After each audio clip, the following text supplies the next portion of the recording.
it's Ashley. Welcome back to my channel. Now, before we start, I know what you're probably thinking. Oh my gosh, this girl changes her hair color more than Michael Myers changes his mask. No, I'm not going through a crisis. I've just been in a kind of experimental mood when it comes to my hair. But I think this color is here to stay because I'm kind of in love with it. But yeah, as usual, this isn't about my hair. This is about the movie that we're going to be watching today, which, as you can see by the title, is Black Christmas. Black Christmas. If this movie doesn't make your skin crawl, it's on too tight. 1974, directed by Bob Clark. Would also go on to give us another Christmas classic in 1983, A Christmas Story. So Bob Clark is the king of Christmas, rest in peace. And yeah, I mean, this is one of the first slasher films, and it's always a tradition of mine to watch it in December. So I figured I'm probably gonna watch it anyway soon, so why not watch it with you guys on the channel today? Also, I know that there are two remakes to this, one from 2006 and another one from 2019, I believe. And I haven't seen either one of those. I've always been slightly interested in watching the 2006 version. I heard it's just like camp goodness. But I've heard nothing but terrible things about the 2019 one. But I don't know, maybe next Christmas I can do a first time reaction to the 2006 version. If you guys would be interested, let me know. Because it does sound like there's some fun to be had with that one. So, but yeah, I'm not gonna babble on for too much longer. Let's watch Black Christmas. Just stunning opening shot already. Just already so eerie and atmospheric and unsettling, and nothing has even happened yet. So I personally consider this to be the best Christmas related horror film, just in my opinion. There are others that I love, like Silent Night, Deadly Night, Christmas Evil, Dial Code Santa Claus, which is so good. I highly recommend that if you haven't seen that one. It's a French film. It's kind of like a horror Home Alone. But yeah, I truly feel like Black Christmas is like the superior Christmas horror film. And it's also pretty much the first of its kind too. And of course, the killer POV, which I'm not sure if Black Christmas was the first film to do the whole killer POV shot, but I do believe it was the horror film to go on to inspire films like Halloween and other horror films. But it's definitely the first horror film that utilizes a shot like this in the most effective and just unsettling and memorable way, I believe. Hello? Hello? Hey, quiet! It's him again! The Mona! Just so 70s with the obscene caller calling the sorority girl's house. And these calls are just some of the most bizarre, unsettling, and just disturbing shit I've ever heard in a film.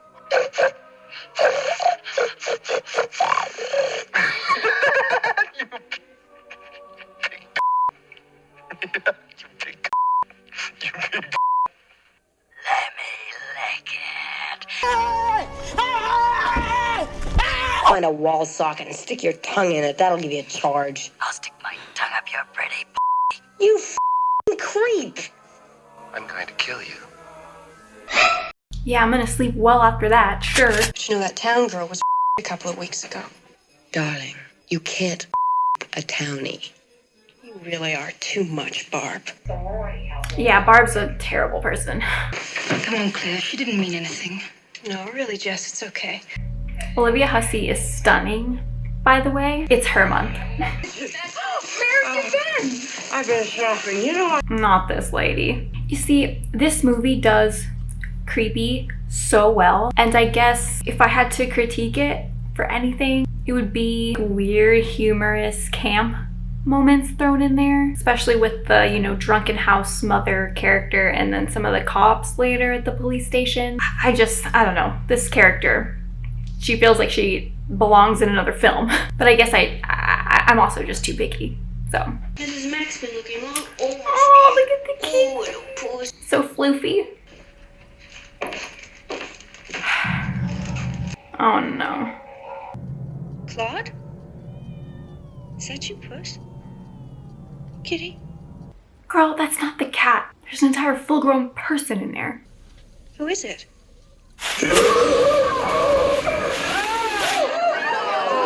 Just an absolute deranged first kill, and that actually made me jump. And I've seen this like 10 million times. Jesus, lady. Oh. She didn't even rinse it off. She didn't even rinse it off. Yeah, we got a serious problem here, lady. Claire?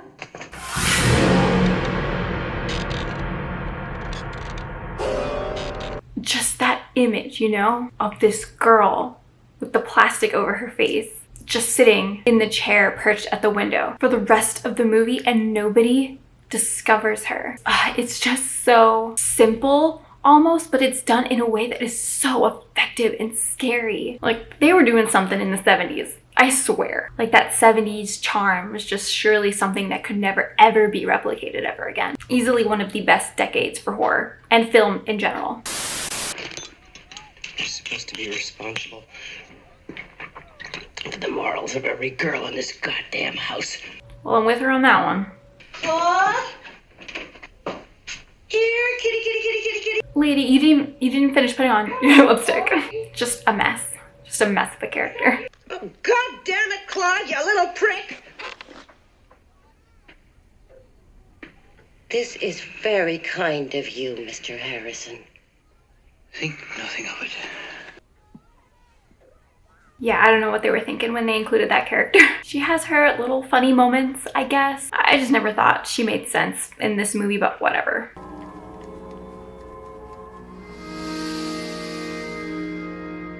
Is the body really that obscured that nobody noticed it through the window sitting up there? Just basically on display for the whole movie? I mean, it makes the whole thing like even creepier that no one notices her, but still. Like, if someone you knew was missing and you were really worried about them, you would check every room in the house that they were staying at, even the attic.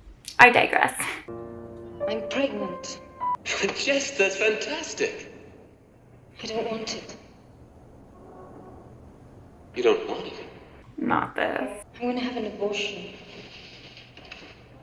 You can't make a decision like that. You haven't even asked me. I wasn't even going to tell you. Don't you ever consider anyone but yourself? I've thought this out. Why don't you just get out of here? Gladly. Now this whole subplot is infuriating beyond belief. Hello? What your mother and I must know is, where did you put the baby? Look, I'm telling you, you have the wrong number. What your mother and I must know is... Oh my god. I mean, at this point, I feel like I would just stop answering the phone or, you know, change the number. But of course, another incredible 70s horror film that does the whole creepy caller thing so well is the original When a Stranger Calls from 1979. The films also have pretty much the same twist. They're just very different. In other ways, I still think the 1979 When a Stranger Calls is still worth checking out. Leave me alone! Jill, this is Sergeant Sacker. Listen to me. We've traced the call. It's coming from inside the house. Got a squad car's on the way over there right now. Just hands down, like some of the scariest first 20 minutes of a horror film ever.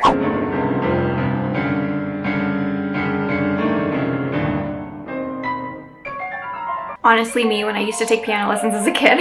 When she didn't come home, I phoned Melody Green, that's her best friend, and they hadn't seen her all day. She's only 13 years old, Lieutenant, and... That's honestly so scary. It's just another element that makes this movie so scary. It's just that realism to it, because unfortunately these things do happen in reality. Obscene, harassing phone calls, people going missing, getting abducted. It just feels grounded in the real world, which I think for me is always the scariest type of horror. When it's something that feels like it actually could happen. And, you know, especially in the 70s, because nobody locked their doors. Yeah, well, is it really so unusual for her to be just a few hours? And of course, John Saxon, Nancy's dad from A Nightmare on Elm Street, Father Eyebrows. I just have no appetite. I feel I should be doing something, but I don't know what.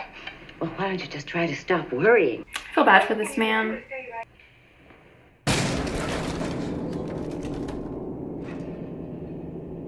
Is that even your piano? Like, does he own that piano? Because I highly doubt it, freaking psychopath. It's giving, if I can't have it, No one can. Love to pop.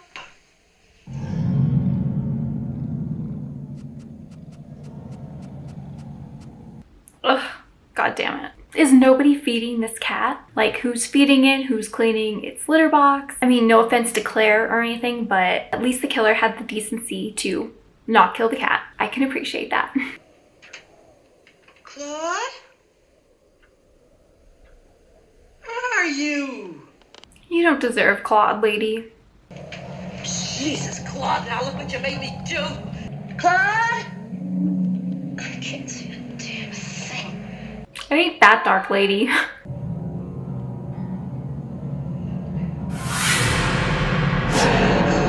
It is so scary.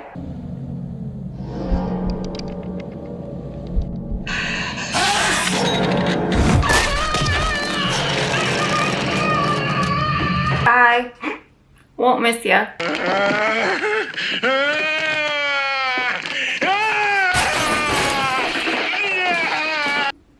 Oh my god. It's truly unnerving. I think the reason why sequences like that are just so scary and so successful and effective is because you are in the POV of the killer, but you don't know who they are. It's never really revealed. You just know that they're in the attic and they're killing people and they're crazy. And crazy for what? There's no reason. Kind of goes back to why Michael Myers was so scary. You know, if we're just basing off the original, when he had little to no backstory. But this killer has even less backstory. I don't know, that whole outburst just really gets under my skin. Hello? Hello? Stop. Oh, God. Why are you doing this?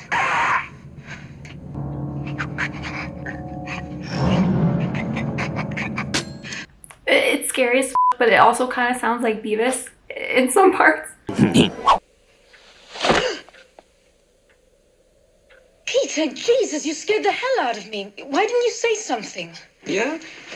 Because I'm a psychopath? I'm quitting the conservatory and we're getting married. Excuse me? We'll say something. You. You can't ask me to drop everything I've been working for and give up all my ambitions because your plans have changed. Be realistic. We could be married. You could still do anything you wanted to do. Peter, I don't want to marry you.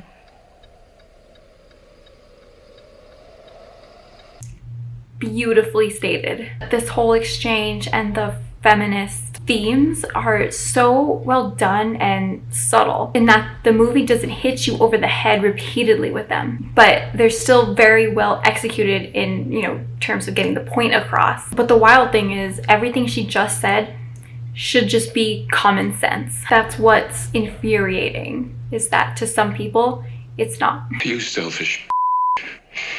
You're talking about killing our baby as though you were having a wart removed. What the hell are you trying to do to me? What are you doing to yourself? You are not going to abort that baby. Peter, you're not going to tell me what I can and cannot do. If you try getting an I abortion... said get out. You're going to be very sorry. I'm not gonna say anything, but just know my blood pressure has skyrocketed after that scene. So. Hi, Peter. I'll get Jess. Look at him. He knows. Well, of course, spoiler, Peter isn't actually the killer.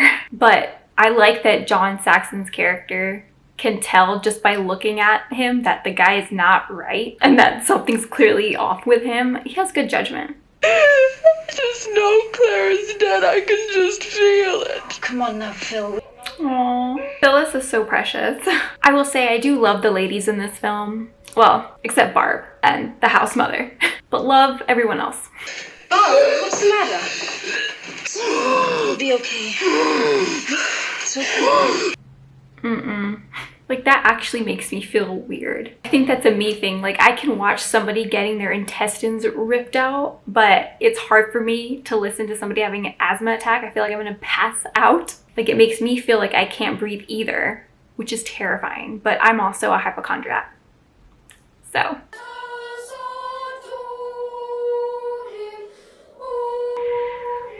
This scene is everything.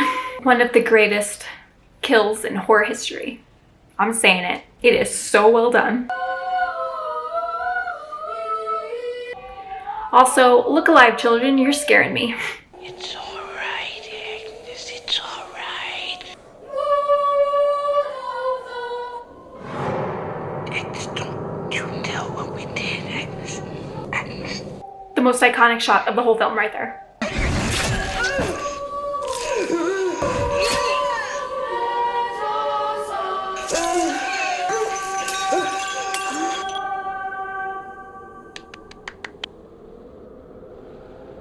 One of the scariest and stunning deaths in horror history. Just everything about it, the build-up, the lighting, the editing, the way it cuts back and forth between the carolers outside and Jess listening to them, and then back inside to Barb just getting stabbed repeatedly. It is truly one of my favorite sequences in horror history. I also want to point out that Bob Clark did such a great job at portraying the just cold and bleakness of this environment. I mean, of course it looks cold. I mean, it's Canada at Christmas time, so it's gonna be snowing. I'm talking more about just the climate, you know? It almost goes back to just like the creepiness of Christmas back in the day. Does anyone else know what I'm talking about? And I might be crazy, but think of a Christmas figure like Santa Claus, for example, and how nowadays he's just this like jolly old fat guy with a red nose who gives kids Christmas presents, you know? And he's like a happy character. You ever notice how back in the day that image of Santa was just so different? It used to be like scary and mean looking. You know, like I see you when you're sleeping and I know when you're awake, and if you're bad, you get a lump of coal in your stocking. I don't really know what I'm trying to say or if it's making sense, but I just think that Bob Clark captured that almost forgotten creepiness of Christmas that was obviously more prevalent back then and not so much now, but I love it. And I can't praise that sequence enough. It's incredible. There was a little girl murdered over in the park tonight. Yes, I heard. Your phone's ringing. Yeah, there's a guy that's been calling me telling me he wants to my so I think I'll just let it ring. I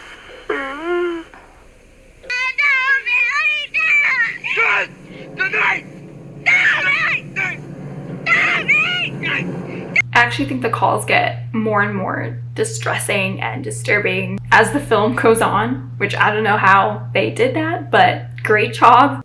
Jess? Yes? Oh, look, Peter, don't cry. I can't feel baby. Please, Jess. The only baby in this situation is you donut. That's right, it couldn't be Peter. Phil, it couldn't be Peter. He was here.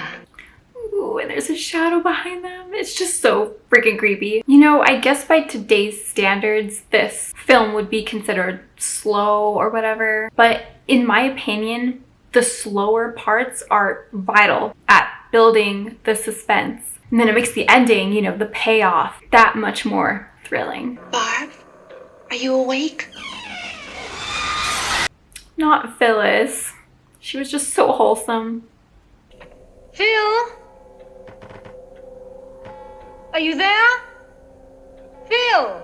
Just knowing that she's the only one of them left in the house and it's just her and the killer now is such a chilling thought. Also, I'm just really terrified of home invasion horror anyway. It's that realism of the situation that really gets to me. I can see like people who aren't really into home invasion stuff not being super into this or not really thinking it's scary. To me, it's that concept, you know? Not necessarily whether or not something scary is happening on screen, but the concept of it. Just the thought of being in the house with the killer unknowingly and the psychology of that.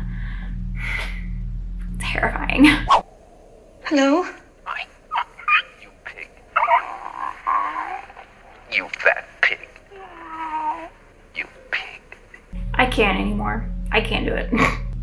And seeing this whole operation is just like super interesting. Seeing how they're actually able to trace the call. Mommy, there's a baby. Baby, all right, Mommy. Even the lieutenant is like, God damn. He says the calls are coming from number 6 Belmont Street. For Christ's sakes, Nash, you got it wrong. That's where the calls are going into. That's where they're coming from too, sir. So iconic. It's so good. Now just put the phone back on the hook, walk to the front door, and leave the house. I'll get Phil and Bob. No, don't do that, Jess. The caller is in the house. The calls are coming from the house. Like, I'm actually getting chills right now. And that doesn't happen to me easily. Plus, I've seen this film a million times already. But just like putting myself in her situation in this moment and feeling what that would feel like, just complete chills. Phil! Bob! Please answer me! Please answer me! Honestly, I love Olivia Hussey in this role. I think she did a fantastic job. She's really an underrated final girl in my opinion. But I mean, I don't know about this decision to go upstairs after you've been told that the killer's in the house and that you should exit the house as soon as possible. But Jess was such a good friend and a decent human being that she just wanted to go get her friends. She didn't know that they were dead already, so I can respect that.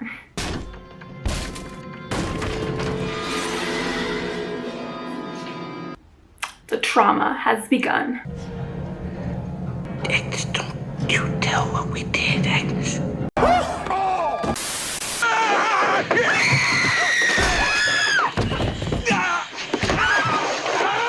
Could you imagine getting attacked by that crazy son of a b****? Like, I don't know what would be worse, like someone who's very slow and like calculated, kind of like Michael Myers attacking you, or someone who's very clearly unhinged and chaotic like this killer. I'd like to never find out the answer to that one. Jess, why didn't you answer me? What are you yelling about? You are literally the last person she wants to see right now, Peter. I will say this movie does a pretty decent job at making you think that it could be Peter. I think at the same time, the film knows that Peter is kind of like the obvious choice. It's also just a great murder mystery in that way, because it's like, even if Peter isn't the killer at this point, which he's not, there's still something very deeply troubling about his character. What are you doing down here? And of course the police get there too late, as soon as all the action's over and the final girl had to do everything herself.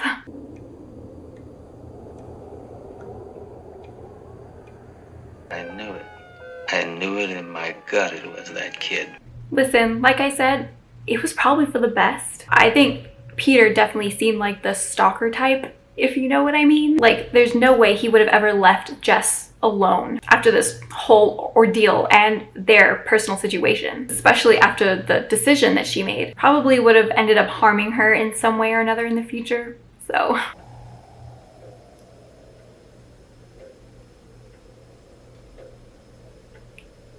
The silence. And we have to sit here with this silence, knowing that the killer is still in the house with our final girl. Agnes.